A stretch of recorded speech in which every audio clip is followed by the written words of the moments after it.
வேலாயுதம் சொல்கிறார், பரமசாது நம்ம தோட்டக்காரன், கோபம் துளி கூட கிடையாது. எனக்கு சற்று முன் கோபம் வருமல்லவா, அதனாலே ஒவ்வொரு நாள் அவனை கண்டபடி திட்டி விடுவேன். கழுதே, நாயே, கட்டி வைத்து உதைக்கிறேன் பார் என்றெல்லாம்.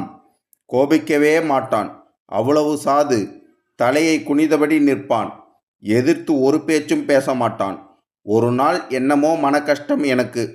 அந்த சமயத்திலே அவன் ஏதோ தவறு செய்துவிட்டான். அதனாலே வந்த கோபத்தில் எதிரே இருந்த செருப்பை தூக்கி வீசினேன் பயல் மீது. நல்ல வேளை அவன் மீது படவில்லை. அப்போது கூட அவன் கோபித்து கொள்ளவில்லை. கீழே விழுந்த செருப்பை எடுத்து வந்து பழையபடி இருந்த இடத்திலே வைத்துவிட்டு தன் வேலையை கவனிக்கச் சென்றான். அவ்வளவு சாது என் தோட்டக்காரர். நான் பார்த்ததே இல்லை அப்படி அபூர்வமான குணமுள்ளவன். பரமசாது அவன்.